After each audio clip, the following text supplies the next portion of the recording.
Okay, we live? Mm-hmm. All right. You're live. So, welcome to our Facebook Live You're in your element. Wednesday morning train. What's that? You're in your element. You've done recordings before. That's right. So, so thanks for joining us. We're gonna be looking at three grand pianos. If you have any questions or you have any comments, anything that you'd like to add, just we've got two people. So who's joined us already? One is named Adam Stone. Oh, yeah. Adam Stone was a drummer in a band that I played in. When, maybe you can type it in, Adam. What were we, sophomores in high school, something like that? The band was called Stone's Kitchen. Adam Stone. Nice. Gotta. So we're gonna be looking at three pianos, and if you have any, like I was saying a second ago, any comments or questions or anything that you wanna ask Stacy, just let me know if you would. The questions that people have. So the three are there's a piano that just came from the Houston flood. Remember the Yamaha that we did? We've got another one. This time we've got a grand. So of course the piano itself was just fine. It was well above the flood line. The flood was probably up to halfway up the lyre or something like that. So did you see the line on the legs, Micah? Yeah. Okay. So we'll look at that piano. It's an older 1920s Canavi, and he wanted to do a bunch of work on it anyway. And with the flood came insurance money, and so he wants to rebuild it. And he found out about us online, and so it's a great opportunity to get that work done. So we're going to look at that and kind of evaluate and make some recommendations for him for what we should do. So I'll kind of get your opinions on that. That's the first one.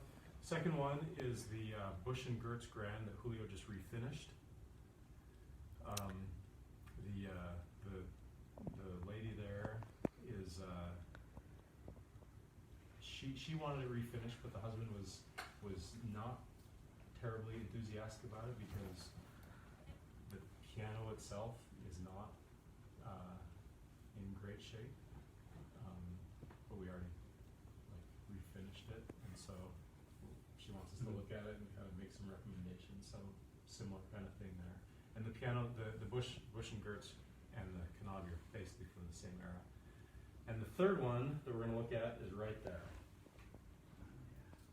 Square grand. I had a weak moment. Yeah. Yeah, we were all surprised to see that. Yeah. It was actually in an Uber on our way to NAM that a lady called and said, she was like, please, can you do something for my square grand? And usually my heart is stone when somebody says square grand. And I say, you are out of luck, lady, but I had a weak moment. And any watchers, any viewers, if you have experience with square grands, please, we'd appreciate some advice. Say hi to Bruce, everyone. He's watching too. Square grands, for those of you, so Jake, have you heard me talk about square grands at all? Just a little bit. In what kind of context do I usually talk about square grands? Or have I? What impression have you got? Yeah. Deplorables. What have I said about square grands? They're kind of hard to maintain. Yes. To make a nice desk. Yeah, they do make a nice desk. So I try to let people down easily, nicely.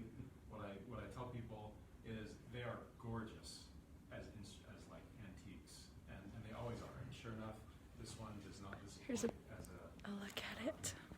the cabinetry is absolutely beautiful, but they are as instruments they're absolutely terrible. So what I told this lady was, I can take it from a 1 out of 10 to a 3. Pretty low expectations. Yeah. We'll get your hopes up. And she's like, that would be great. I would be so appreciative. So we're going to look at that, and we're going to make some evaluations and see what you guys think. The action is totally different. So let's start with the Kanabi, then the Bushenbergs, and then we'll go to the square grand. So while we're going over there, and we're going to get the piano apart. Stacy, any questions? I don't see questions, but say hi to Christopher Jordan Gee. Oh, we gotta turn lights on. It's a little dark. Say hi to our team as they walk by. So we get some lights on. Hello. All right.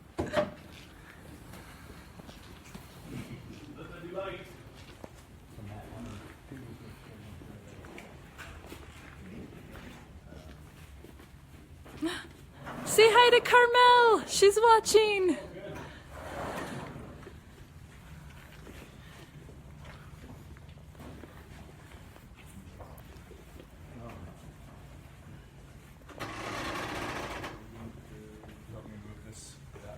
Here's the Kanabi that we're going to be looking at.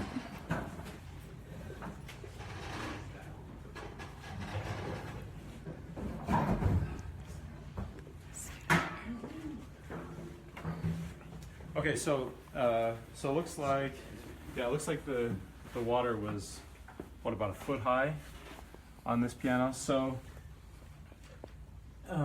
everybody have a look at the lyre. It's just totally trashed. That's the first thing. So we're gonna totally rebuild that. We're gonna put like all new everything on there. We'll replate the metal. That's an obvious. That's a gimme, right? And then we'll do something with the casters as well that were completely submerged. And I'm not sure how long they were submerged in the flood.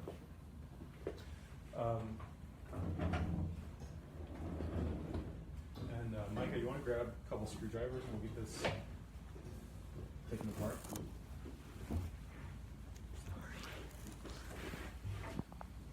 What is the line? Oh, the lyre is the so it's spelled L-Y-R-E, and it's Hands the on fire. yeah. That's on fire. That's right. It's the pedals. Oh. That whole mechanism.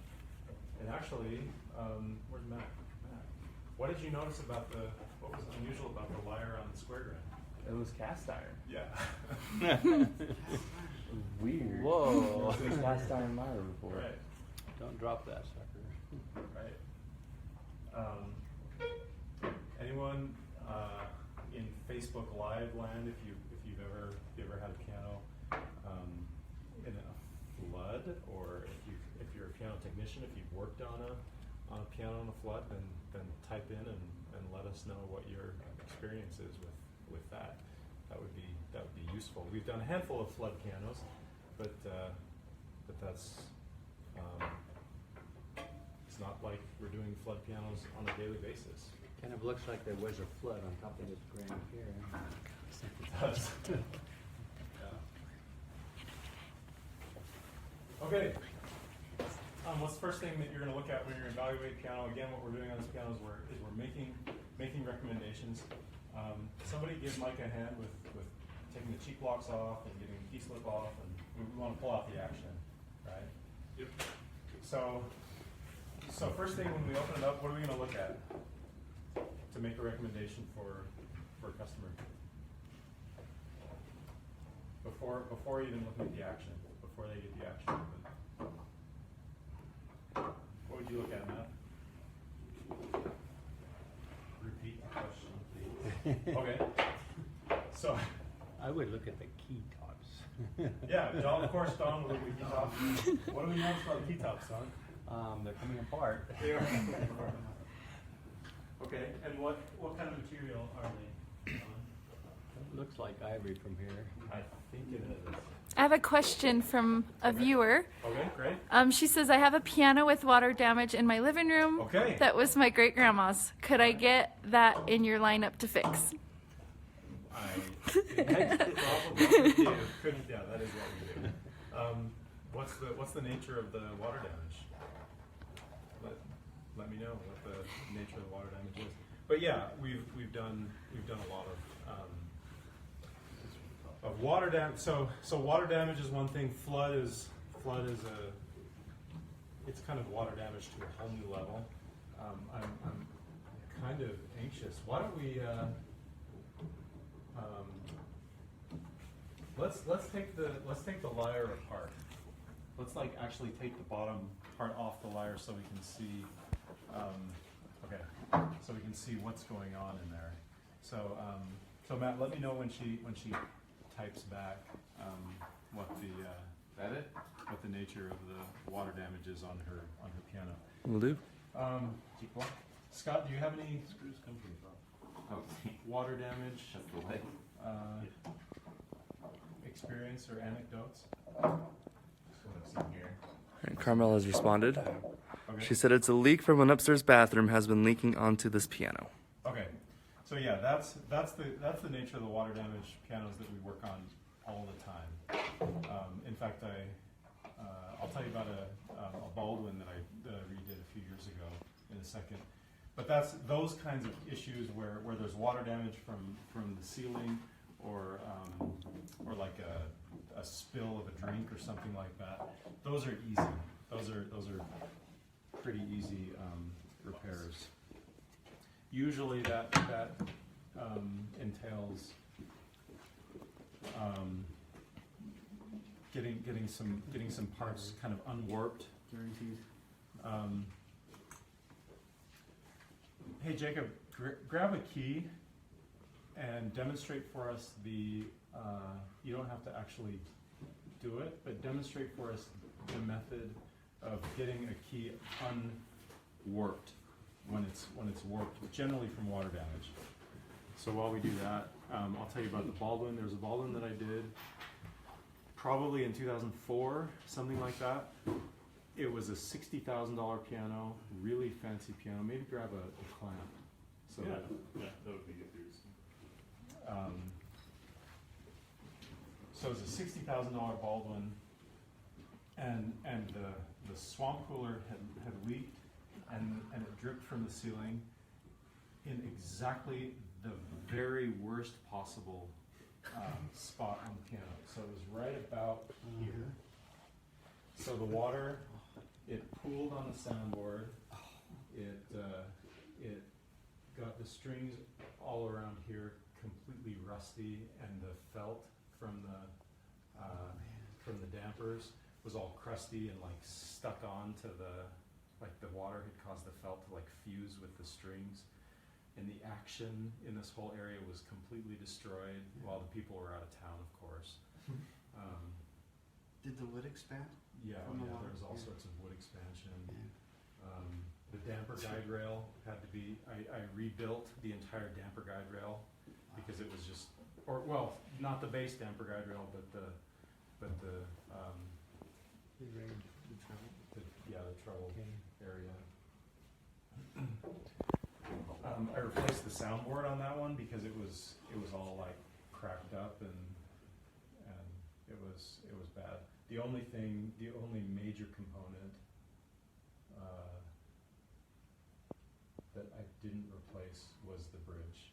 So the old bridge came off and was cleaned all of that off, and then on the new soundboard put the old bridge back on. But everything else, even the keys were ivory. The piano was manufactured in I want to say the 60s, and so ivory was still an option at the time for high-end pianos, and the water had kind of not only gotten on the action, but then it like dripped down onto the keys, and the ivory was then popping off. So it was a disaster, and the insurance company covered it, and got a lot of ivory popping off here. Are you getting that on all this ivory that he's pulling out. And so every things would pop off, they would just slide them in between the keys and kept them. I guess so. Pretty interesting. It's a good storage spot. Yeah. I wonder if they're popping off because of this piano being in high humidity, maybe? Yeah, Houston. the wood warping, Yeah. changing the surface of the glue. is I bet all you're it is. right. The substrate is the key, and so of wood. Okay, so okay, we've got a great technique for when keys warp. So of course the pivot point of the key is right there. And what happens when keys warp, and it's somewhat common with water damage, is the whole thing will twist, right? So two things happen there that are problematic. One is the key will start rubbing on its neighbor, which in this case, this is key 88. Its neighbor would be key 80, not 87, but 86. Well, I guess it could even rub on 87, which is the sharp. No, sorry. there's 87 is a. no, it is 87. is the neighbor, It yeah. is 87. And or the cheek block, right? It could rub on one or the other. But the other thing that could happen is the capstan would then no longer be centered under the whip-in, which happened on the pretty badly on the Erard. And so what you can see on keys that are warped, when you kind of look at that angle, this one is not warped. This is just an example. Is when you kind of align this plane here with this plane here, you can see that they're not parallel to each other, right? When they're warped, that's not parallel with this, but rather it'll be, one will be, at 0 degrees, and then this one will be, let's see if I can do it with my hands. If you can see that on the camera. So this plane back here is maybe 10 or 15 degrees off to the side. Is that, you see that? Okay. So this key is really long too. This is an older upright, so keys are longer, but with like smaller uprights, that angle needs to be a lot more pronounced, Right. because you have less space in the action itself. That's so. called the dog leg. I didn't know that. Yeah. So it becomes even more important for that to be straight. Kind of get a little bit of leeway with a straighter key. Yeah, I agree. But anyway, the technique that was developed, it was Joe actually came up with this technique, and he taught me the other day. It's Good morning, Julio. brilliant. Where with water damaged keys, you usually have a lot of evidence that there's been warping, besides the fact that it's misaligned. But so what you do is you soak this area with water. You kind of spray it down with a water bottle, and then you wrap it with a towel and let it sit for like a minute or two. Not very long, because you don't want it to get all the way in, but fairly deep. And then what you do is you clamp the front of the key. Here, why don't we demonstrate? So if this is clamped, You would clamp it either that way or upside clamp down. it to the table. And then depending on which way the twist is, so say the twist is, it's twisted this direction, and you want to bring it twisting back this way to be in line, you would, again, it's wet, and then you would bring, Wrapped in a towel, right? Wrapped in a wet towel. right, and so then you would clamp it either this way or that way, it doesn't really matter. You would clamp, and so with that, then you have another clamp that you can add, depending on where you want it. It adds just the tiniest amount of leverage So it's twisting in this direction. And then, the most important part then, So there's You a take- clamp. There's a clamp right here hanging off the clamp. right. Yeah. And you can balance it so you can put more torque on it depending on where you put it on this clamp. Depending on how much. So you kind of put your eye right here, and you see, okay, how much is this twisting, and you adjust the weight, the counterweight on this clamp Absolutely. accordingly. Okay. And that makes it so you have a huge amount of control throughout the entire process. Yeah. Even as it starts twisting back, you can adjust it at any time and change the torque that you're giving it.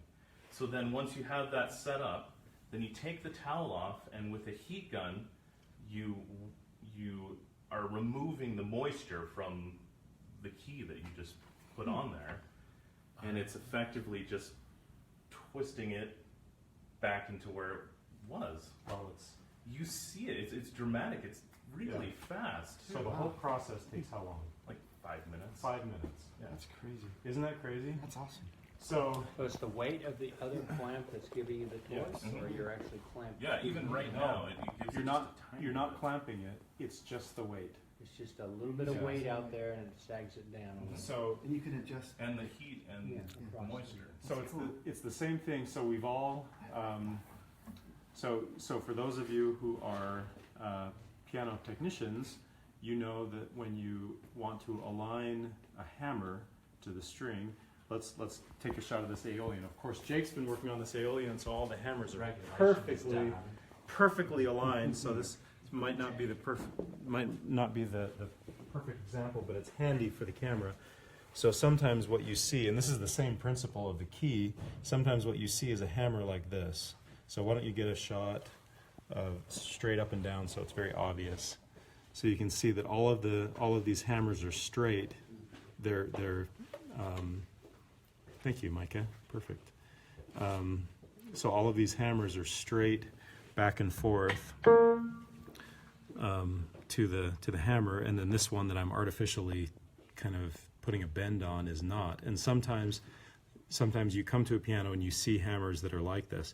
Rarely are they this bad, but there will be a little bit of a twist in there. And so what you do is you take a long lighter like this, put it in there, put some torque on it, and run the flame up and down the shank of the hammer. Hold that torque, and while it cools, then it permanently fixes the twist in there. And so it's the same idea where you're applying heat to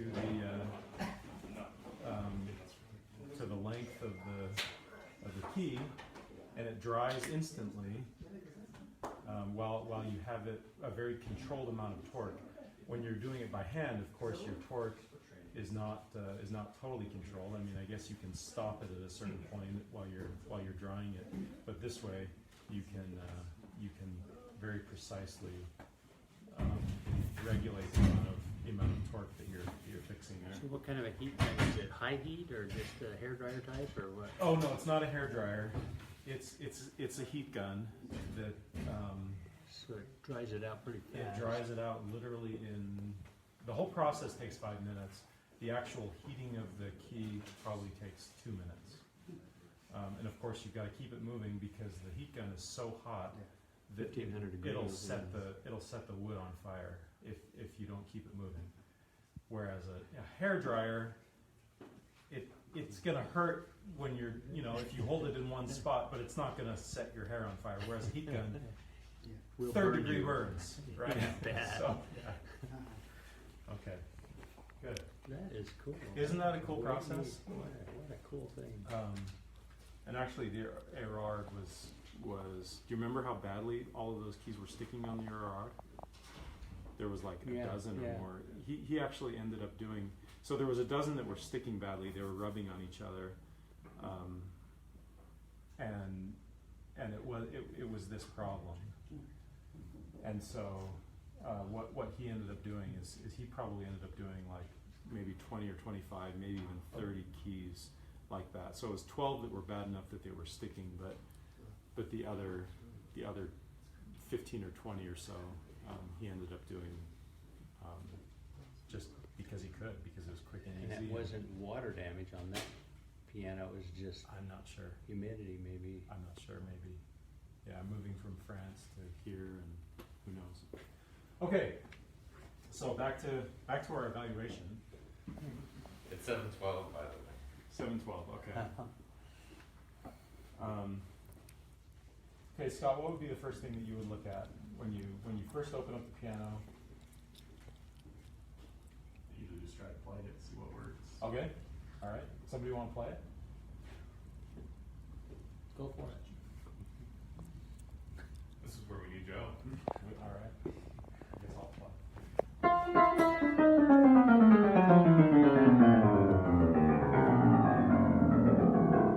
Okay, what do you notice in the bass?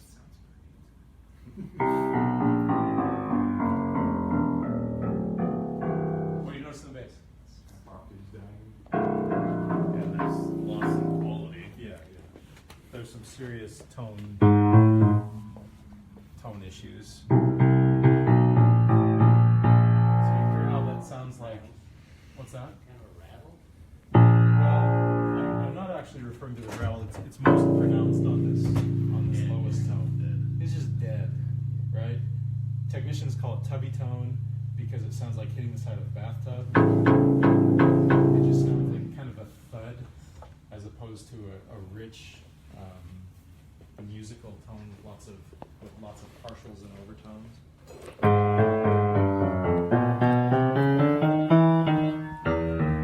There's a lot of Definitely, yeah. I think, sounds awful. yeah. So much more brilliance up here.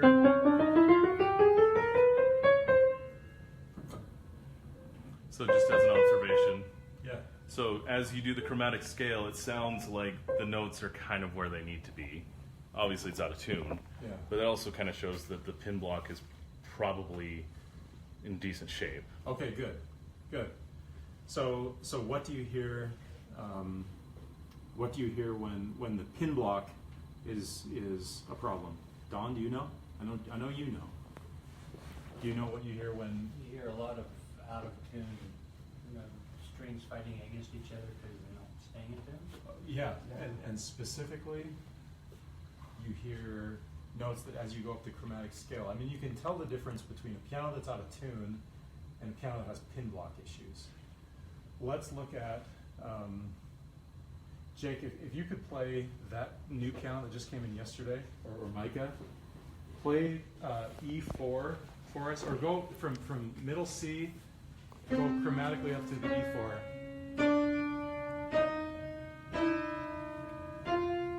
Okay. What'd you hear, Micah? I didn't hear anything. Yeah, I'm sure you didn't. Yeah, Mr. Picky. So one of the strings is obviously fell a lot further than its neighbors. Yeah, which tells us what about That pin is very loose. right, that there's a pin block issue. That there's an issue that's inordinately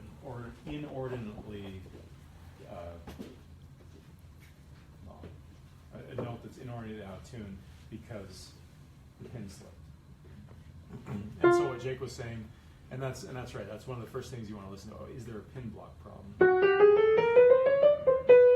did hear a buzz there, although that's.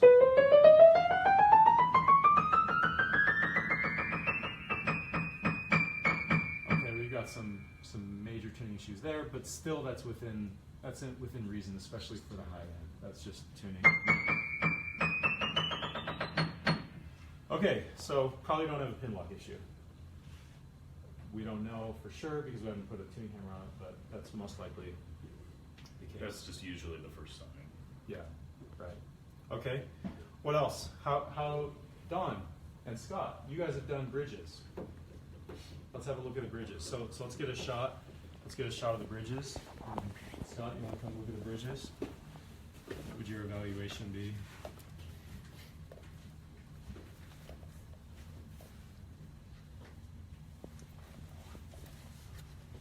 There's some very slight cracking up here, but it looks pretty good. Just right around the pins, but I don't think it's anything to worry about. I agree.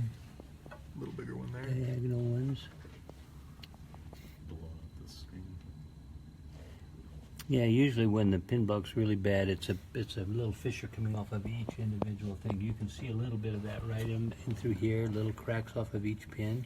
Mm-hmm. So it's starting. See, you go 1, 2, 3, 4, 5, 6, 7, 8, 9, 10, 11, 12. You're getting some of that right through here, and then you get some of these major cracks that are going all the way through. Okay, and how about the base bridge over there? Sloppy places. Much better shape. Do you see any issues? I don't see any issues on that one. You can see that you're getting to it here, and some kind of a treatment might help that, just to kind of put some kind of a reinforcing glue or something in it. Okay. But it's not really coming up. It's cracking, but it's not Yeah. popping up. Yeah. Okay. Thanks. So Scott just did a repair on the bush and girders that where the bridge was cracking similar to that. Mm-hmm. So what'd you do, Scott? It was a little bit worse than this one, but just the strings were off, so it made it a little bit easier. Just put a little bit of CA glue down into the cracks. Yeah. Kind of stabilizes it. Yeah, that's it. I think when you've got just very slight cracking, unless the client is willing to pay for a new bridge cap, which in this case, I frankly wouldn't recommend it. It seems like a lot of expense for very little benefit.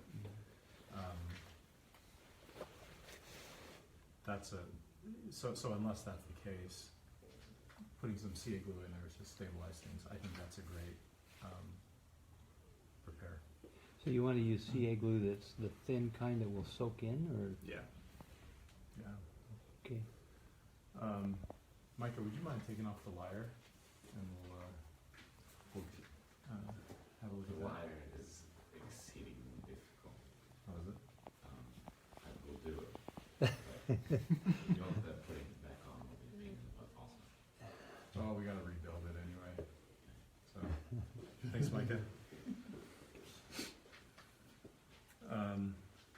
Okay, did that lady respond any more about the nature of the damage? Okay, Nope. all right. And again, if there are any other questions, anything else specifically that you at home you want me to have a look at, then please type it in, and Matt, let me know if anybody types in. Okay, what else before we pull out the action? What else are we gonna look at? Dampers? Okay, dampers. Good.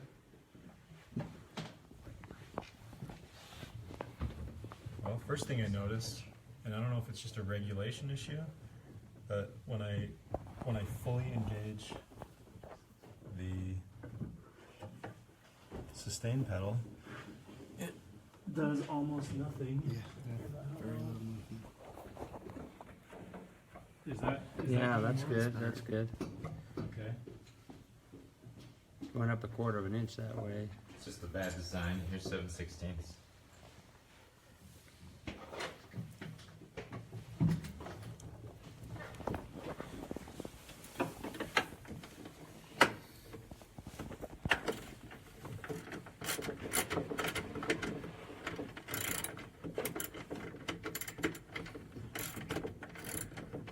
Okay, what else do you notice about the dampers?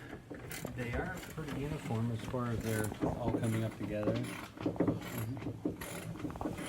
Do they seem to be doing their job? Jake, do you wanna make that determination if they're actually working?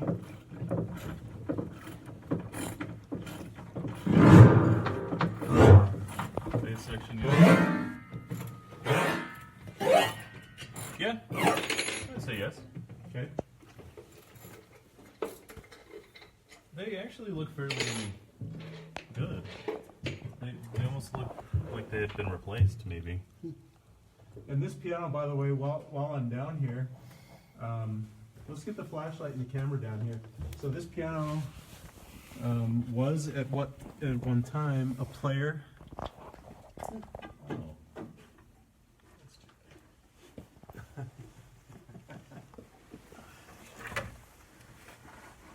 You say that's too bad? Scott said that was too bad. Oh, of course. Let's put a modern player on. So you can see Would you hand me the screwdriver? right under there. Each of these little holes under here corresponds to a pneumatic tube, and then you also can see some evidence of the player system, like let's see. There we go, and screw holes and places where the player used to be mounted. Take that on.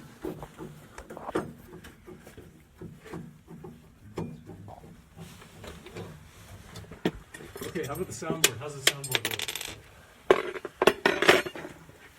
Don, you want to come get a shot of the soundboard? Yeah. How's the soundboard look, everybody? Let's use the boards. A little separated right here.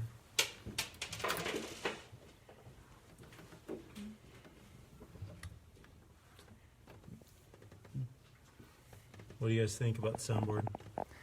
Just from looking at it. Oh, crack here, not bad. Pretty good. Some separation right here and right here. Yeah, Just little tiny hairline cracks that are really pretty inconsequential. That's almost nothing, especially for a piano from the 1920s. That's like nothing. Okay, something we're going to do in a second. Does anybody know how to check for crown? Cracks? Crown. Oh, crown.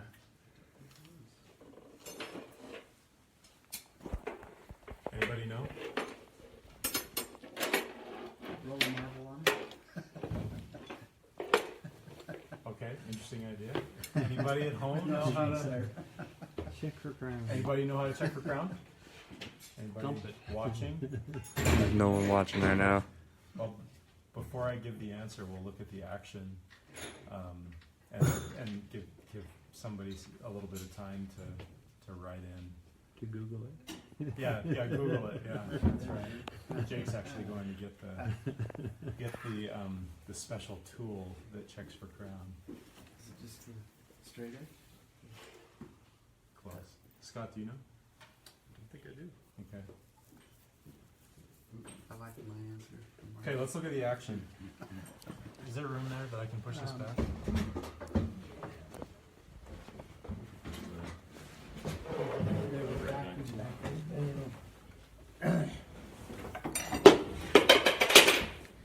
Will you,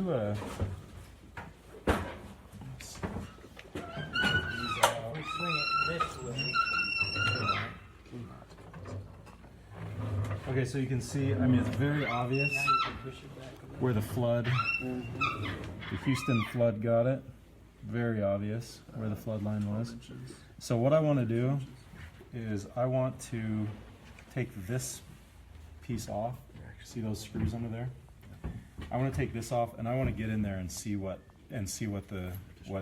sitting in water for a few days or a couple weeks or however long it was, what that actually did to inside the lyre.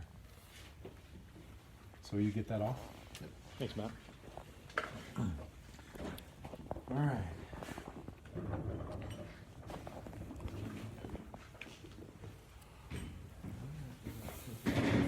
It's screwed in. The action is? Yep.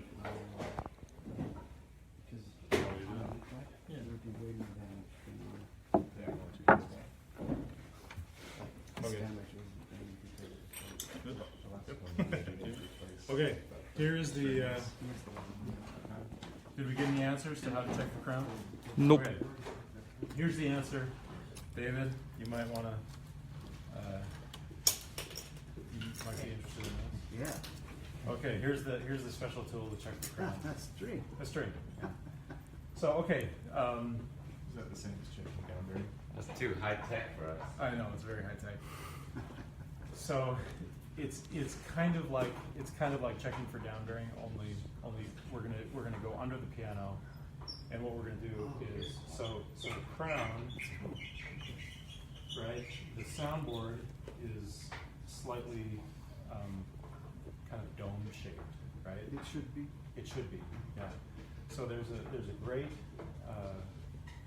demonstration that I've seen before of it's a square about this big of soundboard material, and in the center of this square of soundboard spruce is fastened a tuning fork, and on either side there's a handle on the wood, and when you get a little give the tuning fork a little tap, you can hear the resonance of the tuning fork transferred through the soundboard material, and you can hear it.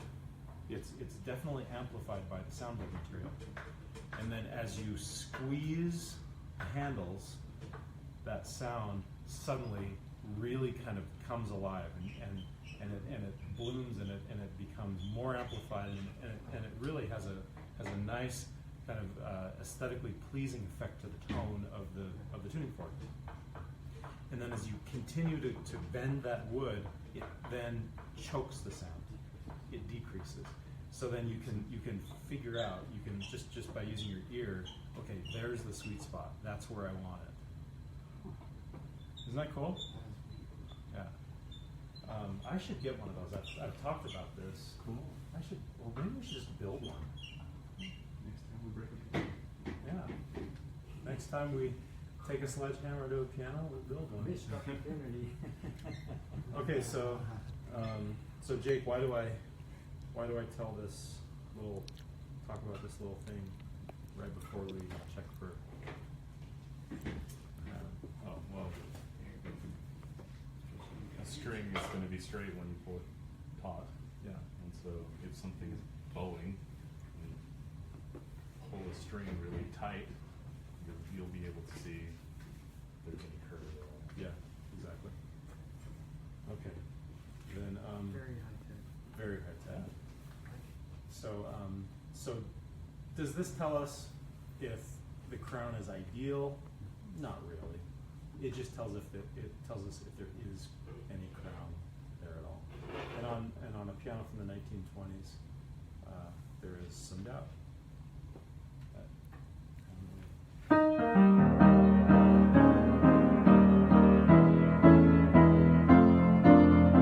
Just by listening to it, what do you think? Crown or no crown? Yeah, I'd say so. Some resonance. Yeah, I'd say it's there. Okay. Underneath. Want to bring the camera underneath? Let's do it.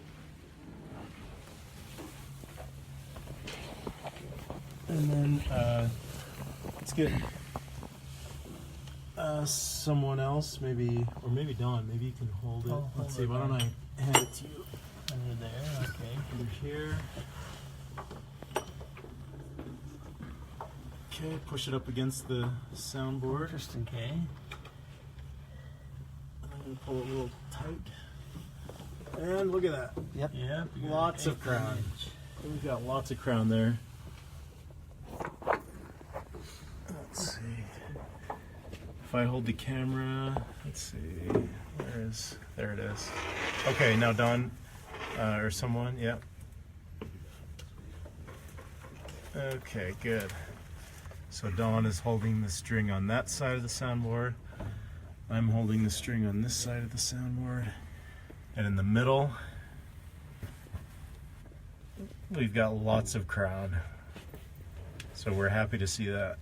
Good deal. Yeah. Anybody else want to come see?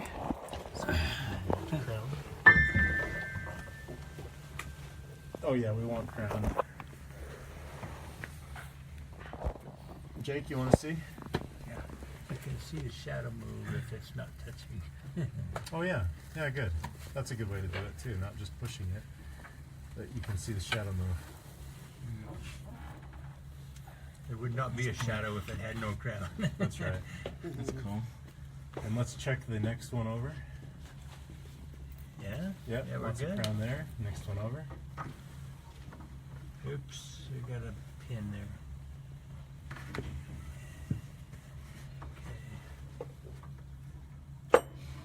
Yep, Lots of crown. even more. So Even more, yeah. That's cool.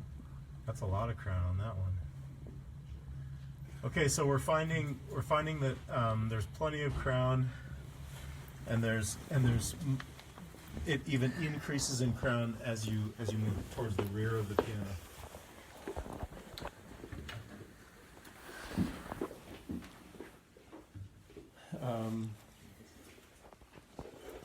Okay. Now let's look at the action.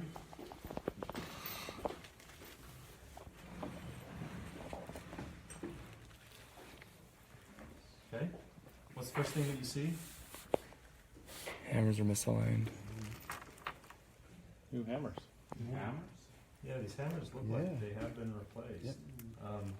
It's not. Well, possibly, yeah, somewhat recently, within the last 5 or 10 years, I'd say.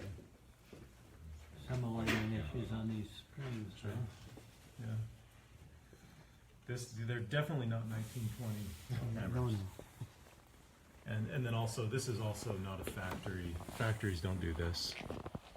Factories, the shank is longer. It's up to there usually, and they'll cut it off perfectly flush. Yeah. And they'll go to great pains to ensure that cosmetically, this is, yeah. And so what happened? The reason that the hammer is slightly up and there's this little indent there, is because the person that installed these hammers determined that the correct position of the hammer was slightly up on the shank, but there was probably not the budget in the rebuild to replace the shanks as well, and so he just raised the hammer slightly. I mean, that's the optimistic way of looking at it. Another possibility is that the technician was maybe a little bit less careful or experienced. That's another possibility. They may have cut it shorter than it should be. Yeah. No, Then they wanted it no, longer. not that he. These are original things. Oh, Yes. Glued it incorrectly. Or yeah, that he glued it incorrectly. But you know what? There's aftertouch. Or the hammers. You know, regulation seems to be good. The hammers are not resting on the rest rail, which on uprights, Jake, are hammers supposed to be resting on the rest rail? Absolutely. How about grands? Do you know? I don't know.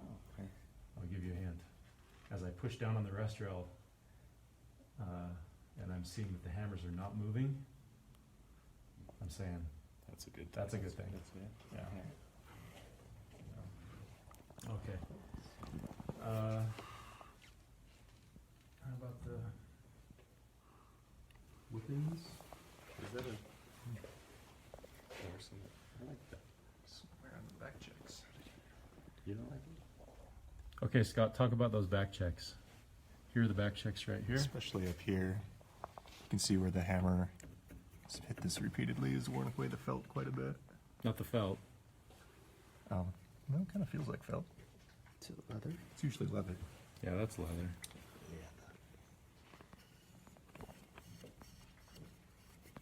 So that's definitely something I'm going to recommend to this customer that we do. That we replace the back check. Anybody know what this is? This white residue? Cocaine. Soda blasting. Not soda blasting, not cocaine. The Teflon powder. Yeah. That's Teflon powder. Uh-huh. Yeah, No. that's right. How about the knuckles? How would you evaluate those knuckles, Scott? Knuckles are right down here. almost flat. Yeah, there's definitely some wear, but not terrible. I'd like to see more roundedness in those. Kind of flat. So the first things. So far I'm keeping a mental tally. I'm going to definitely recommend replacing the bass strings. I do not like the tone of the bass strings. The rest of the strings, if the budget is there, that would be nice, but less necessary. Back checks, I'm going to definitely recommend replacing the back checks. Hammer shanks, which is going to give us new knuckles. These shanks are probably okay, but if we're going to replace the knuckles, we may as well do the shanks. And that'll also give us an opportunity to look at the pinning when we replace the shanks. And fresh pinning is always nice. Okay, whippings. Do we have whippings strings? Nope. Yes. No strings. Meaning not yes that they are. I'm just saying yes in thanks that there are no strings. Thanks to the universe that there are no strings on these weapons. Yeah. Okay.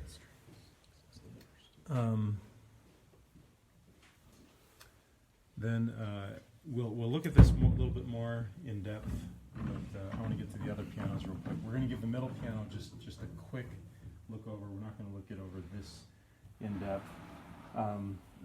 So what I'm seeing, yeah, strings or bass strings, shanks. Obviously, we have to rebuild the lyre. Back checks. Keys. Something has to be done with the keys. I would also clean. I would soda blast this, right? Yeah. Just so that it Get the action clean. get the action, everything beautiful and clean. We've got a key button here. See that? Key button that's broken. So we're gonna have to replace that for sure. The Bushings are low. bushings are not bad actually, especially for 1930s. They could be treated, I think. Right up, yeah. We could replace them. So if you want to grab the key and just wiggle it left, right, you can feel. Jake, do you want to try that? Just grab it. And what you're feeling for is if there's a lot of slop in there, then that tells you that there are problems with the bushings under here. So you replace the felt so that it's. If there's a lot of slop, then yeah, you definitely want to replace it. Or I mean, we might replace it on this, depending. Regardless. Can you do something with the felt to maybe pull it to open? So that's it what up? Don was talking about treating. There's a Oh. chemical that you can use to treat the bushings that makes them Kind of makes it open up. yeah kind of, Cinches it up a little bit. renews them. Interesting. So that's what I'm seeing so far. So this piano is really in great condition for its age. It just needs a few things redone. Let's look at the lyre, and then let's move on to the other. Thank you, Scott. So the lyre was submerged. Obviously, we've got extreme rust, and the way these are held on here. Okay, so this is not supposed to happen. This is Just fall off. yeah, this just fell off. This part right here, that's not supposed to happen. This is how they're held on. Is when that's in there, they're just. You're supposed to have to kind of hammer it in, but there's some, I don't know. It's a little bit too loose probably. So brass, of course, did just fine, being submerged. Here's another thing that I'm definitely going to do is we're going to rebush all of these. We're going to replace all of these. We're going to shine up. We're going to buff all of these. Jake, you know anything about buffing? Yeah. Very satisfying. Very, very satisfying. I agree. We'll do some repairs here. Everything that's all of this. So this felt is not supposed to just peel up. I think we can just leave this in there though. This is a good one. That is a good one. I'm just kidding. So we're gonna totally rebuild all of this. We're gonna look for more loose glue joints and parts like that. So this will actually be kind of a fun project to just go through and one by one just replace everything. This will be a fun one. This felt is definitely newer. I've read stuff. It is It- definitely newer, it's but just we're going to a replace it replace, because it was submerged. Yeah. It's just still be replaced. Which is, Yeah. it's newer than this. And of course, here are the screws that are. Screws are not supposed to look like that. I don't know if you can see, they're just. I got a shot of it earlier too. Brown. All right. Yeah. Okay. So we'll redo that. All right. So much for the Kanabe. I'd say overall, great camera. Great candidate for some rebuilding. By the way, these boxes here are the same dimensions as the white boxes. So if you can't find any white boxes, use those there. Okay, so Julio just refinished this. He did a beautiful job. And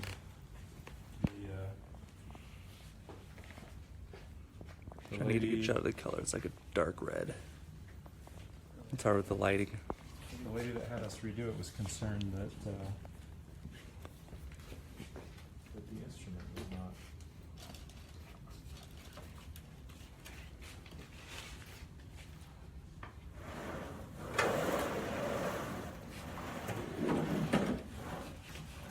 That's a lot better. So taking the same, let's look at the soundboard.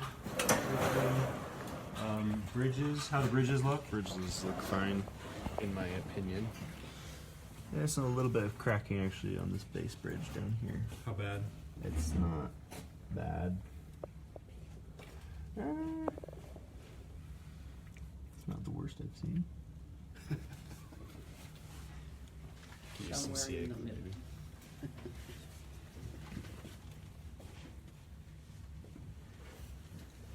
What's your evaluation, Scotty? How old is this piano? About the same, about 1920s or so. I'm not sure exactly the year. Okay, Don, keys, Nice. Ivory. Little chips. Yeah. Got a chip Just a there, but few chips. Can be. It's not enough that you can't refurb the ivory and kind of spruce them up. Okay, anyone know at home how you can tell ivory from plastic? Yeah, type it in, see if you know.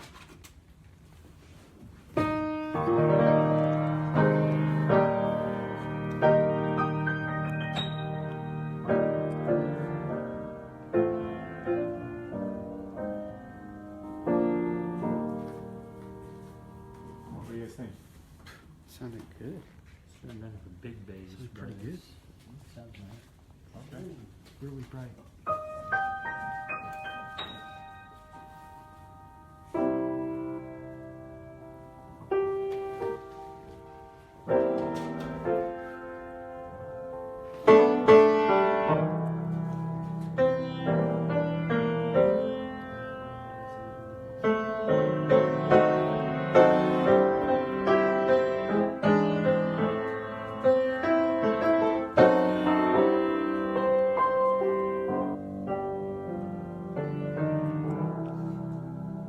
Okay, so we might have, I don't know if it's, Tubby.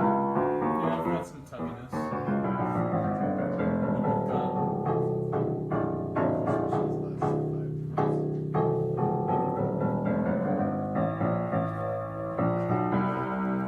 we've got some possible pin lock issues slightly, a little bit of looseness. Maybe, or maybe that's just detuning, we don't know. The very low bass, since that's kind of tubby, would be worth loosening them up and putting some twists on there and seeing if that'll torque them in or not. Do you want to try pounding on it and see what happens? Let's try one. You grab a tuning hammer for me.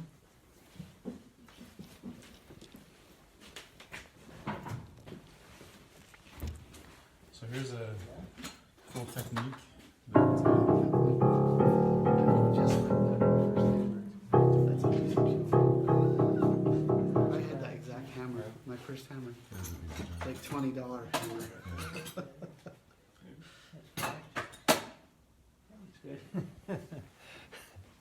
That one's got a crack in the thing. Okay. Okay, everybody remember what that sounds like. That one's even worse. Okay.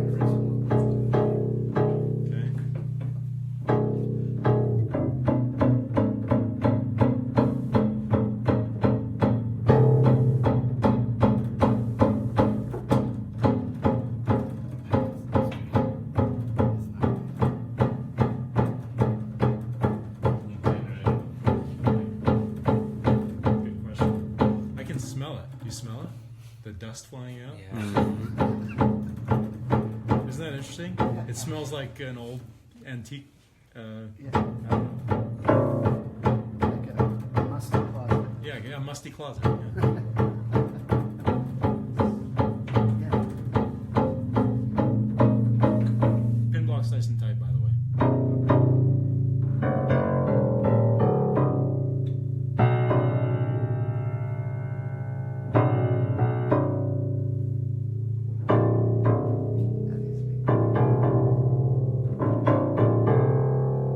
Sounds a lot better.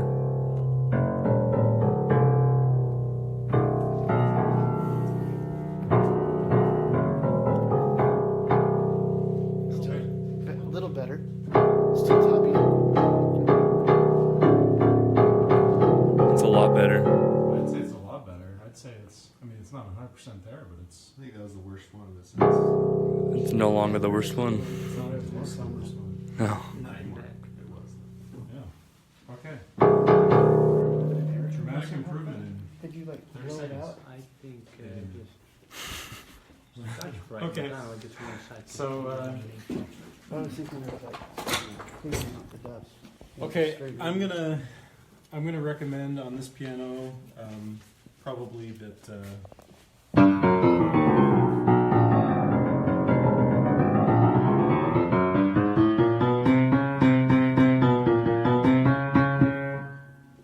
well, I'll kind of get a feel for how far she wants to go.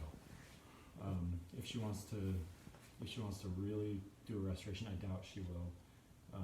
Then, you know, we could make dramatic improvements. It is still a mid-jet. You know? Legit. Poquito. Un petit midget. Yeah, and so there's only so much that you can do on a piano this small. This is probably 410 or something like that.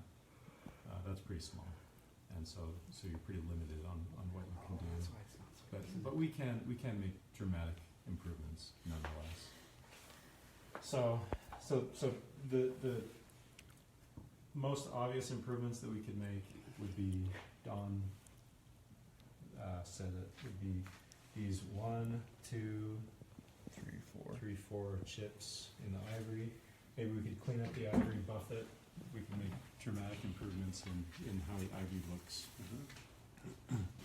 And then we could probably do that quick little pounding of the strings on the whole thing, and that would be a really quick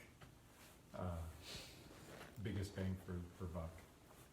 If she wants to do more than that, then we might consider also replacing the bass strings. We might want to reshape the hammers. I don't know if she'd want to replace the hammers and the shanks. I don't know if she wants to go that far, but we certainly could. And I could tell just by looking at them through the strings. I don't have to pull the action to know. Yeah. And we do have strings on this one, Matt. We've got strings on the dampers or on the whippings. No, I will not replace them for you. Why did they do that? Just part of their design. Just So strings on the dampers. spring to the whipping. Suffice it to say, Spring. if they break, the whipping is dead.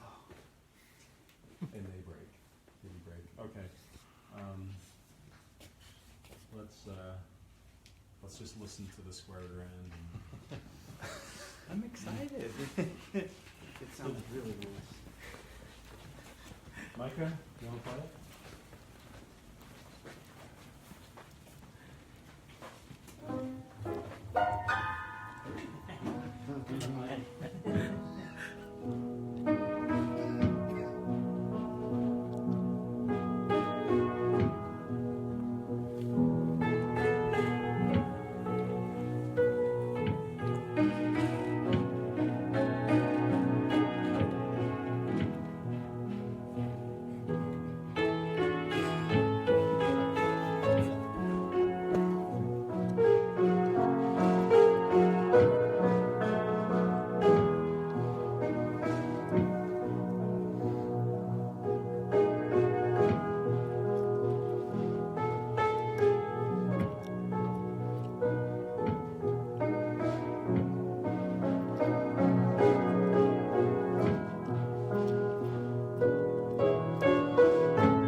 Emotions are just so on the surface. Good choice on Perfect for the time period. Yeah. Yeah, that's right. It looks really nice. There's something about that. It does piano look that's very nice. just awesome. It just looks amazing. I feel like I'm transported way back in time. The sound is horrific. That sound is horrific.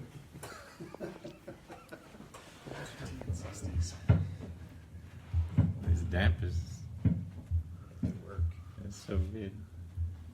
Wow. God, that's weird. They have an upstop rail. Stop. It's so loud. That's true. Stomp on it too hard, I might just go through it. So we've got some.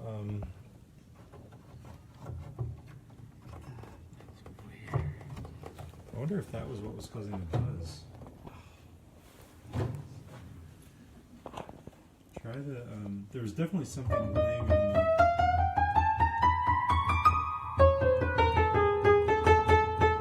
Alright, so we have another question. Okay, what's the question we got? It's talking about the piano before with the Oh, okay. water damage. Sure. So Stacy texted this question to me from Heidi, Facebook Live question from Heidi. I recently had my carpets cleaned in my living room where the piano is, and it made the room really humid. Is that going to affect my piano in a negative way? Okay, great question. Anyone know? I mean, temperature and humidity is the main reason pianos change pitch. It's that as that soundboard changes dimensions with warping, that's what changes your pitch. So it's probably not going to damage components in your piano, but it's definitely going to affect the tuning. Yeah, I would agree. I would agree. It'll so less so now, but early in my career, I worked on a lot of pianos that were in swamp cooler homes. I think swamp coolers are much less common today than they were 20 years ago when I first started working on pianos in this area. And so what I'd notice in homes that had swamp coolers in them is that when the swamp cooler would come on, the piano would just go crazy. Because the humidity is going from like the 30s, about where we are in Utah, we're about in the 30s, and then it'll skyrocket to, what is it when the swamp coolers are like 70%? 70 plus, 80%. I mean, you can feel the home in the same way that Heidi's living room, you can probably feel the humidity coming off of that carpet. And so what'll probably happen will be a fraction of, it will happen, it'll be that same effect that you have with a swamp cooler, except much less pronounced. So Heidi, With a swamp cooler, you turn on the swamp cooler during the day, and the humidity skyrockets to 70 or 80%. You turn it off at night, and then it goes back down to, I don't know if it gets quite back down to 30, in just a matter of 40 or hours. 50. But it might go down to 40 or 50. You kick it on, it turns on, kicks up again. So it's just every day, it's just up and down and up and down, and that piano just doesn't know what to do. And so you have major, major issues with tuning. But permanent damage, like Micah said, I don't think so.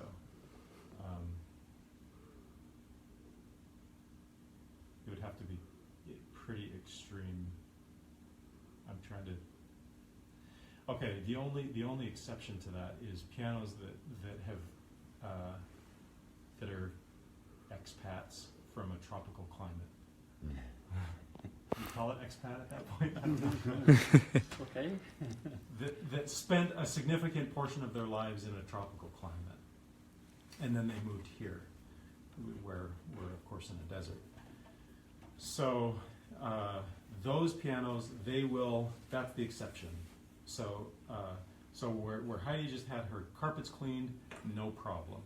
But pianos that are in a 70 or 80% humidity their entire lives, what kind of, Scott, you've worked on pianos like that. Mm-hmm. What do you see? Rusty usually. Yeah, rust all over the place. Mm-hmm. Strings. And then when it's really bad, you've got dampers that come hard and crusty, and rather than a nice soft landing to dampen the string, you've got a buzz or a zing. You've got problems with hammers, and then another thing that comes is a bit of a tangent that has nothing to do with you, Heidi, because carpets cleaning, that's just a humidity thing. But another thing that comes along with tropical climate pianos is there are often insects that go along with tropical climates. And so you've got like little holes in the felt where the insects have bored. And The laid worst eggs. case, I saw they ate all of the wool and then the wood around where the wool used to Yeah. be. Oh. It was Yeah. There's a book I would I can recommend. smell the wool. I guess so. They just sense it, and it's just too tempting. The book I would recommend, really cool book. It's called The Piano Tuner. It's about I think it takes place in the 1880s, back when the British Empire was really powerful and had a lot of colonies in Southeast Asia. And a piano tuner, he's just kind of a normal, run-of-the-mill guy, piano tuner like us, going about in London doing his thing. But he gets a call because he specializes in Erards. He gets a call from Her Majesty's Royal whatever to go to Burma, where there's some high-level like colonel who has an Erard in the middle of the jungle that he brought there for diplomacy purposes with the natives, and so he has to go repair some bullet holes and fix some strings. Anyway, really cool story about piano in tropical climate. Yeah, it's a fun story. Okay, back to the square. Thanks for the question, Heidi. Okay. We actually already discovered one issue. Find that buzz for us again, Micah. Okay, listen to this. Keep doing it.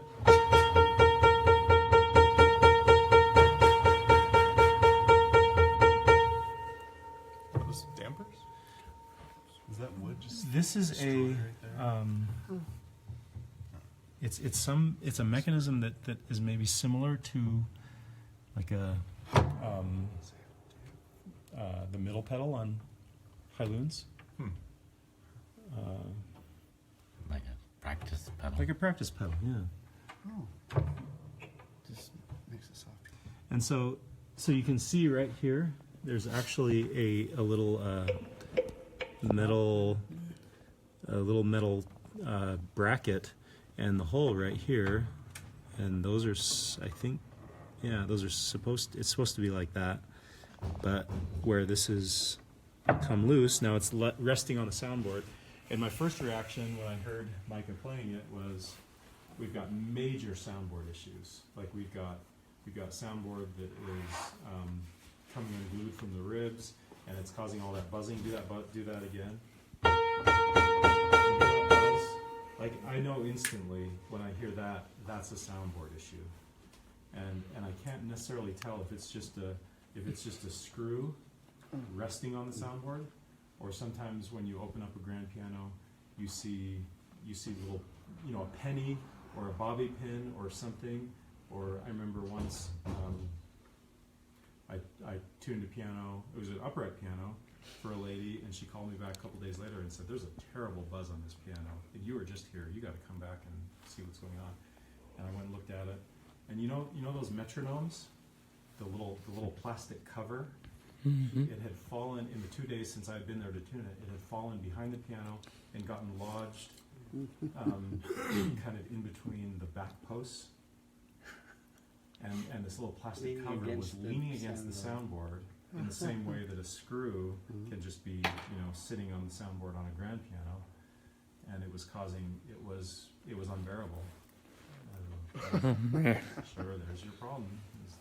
Okay, so fortunately that's all that was. There probably are other soundboard issues. I'm guessing if we don't have time to check the crown, but if we did, I'm guessing there would be little to no crown on this one. Is that something that we can fix? Crown? Mm-hmm.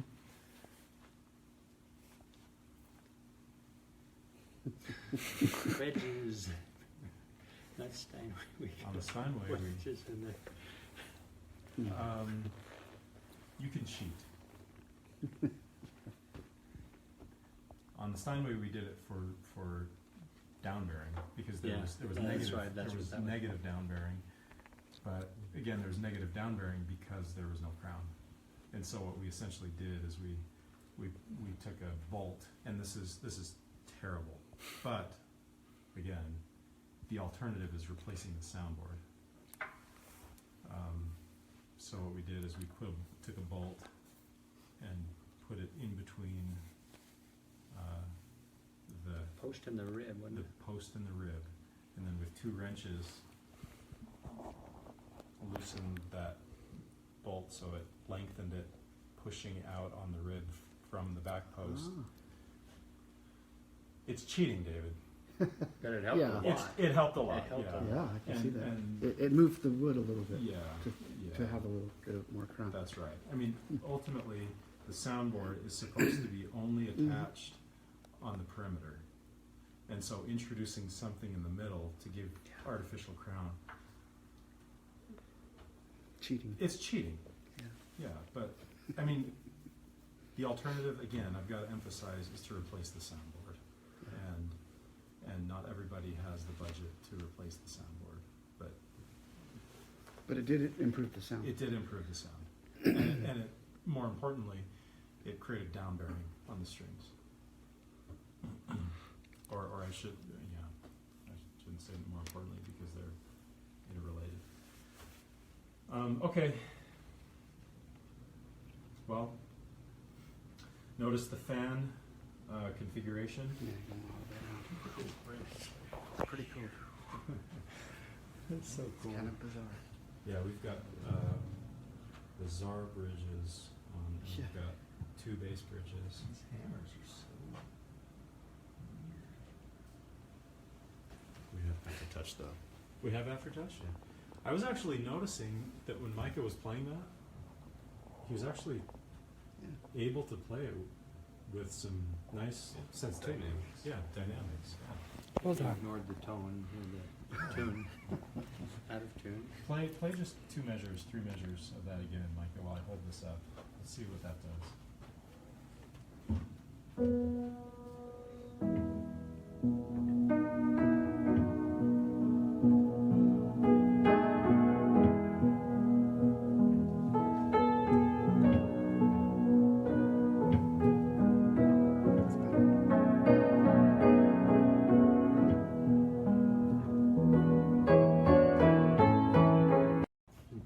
Okay, So that brought it up to from a 1 to a 2. I'd say Now we just have to Mhm. tune it. It'll be 2 we have fulfilled our promise. We've got to tune it, we've got to put a screw here, and we are done. We might want to blow it out or something. Anyway, Under promise, over fulfill. yeah, we'll probably bring it up to a 4 at that point. We've got a sticking key there that Micah is checking out. Do you see the problem there, Micah?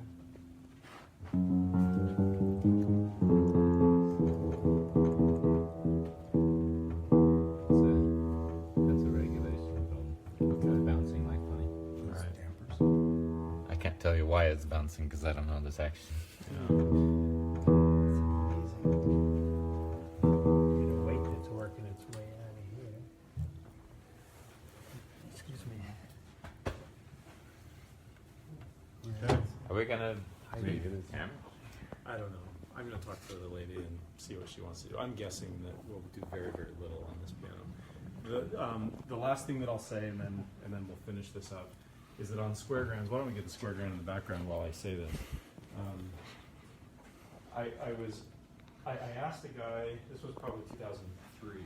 I asked a guy who's done a lot of square grounds in his life, rebuilds, full rebuilds, if what he would recommend that I do when I get calls on square grounds. And he said, first, don't do them. Just don't. But if you do, he said, double your price, lower your expectations, and quadruple your time. So, Wow. that is painful. So I don't know. We'll see. Okay, so for those of you watching, thanks for tuning in. Next time, if you have any questions or if you have any requests, something that you want to see in the shop, another time for us to cover, let us know. Send us comments and we'll try and accommodate that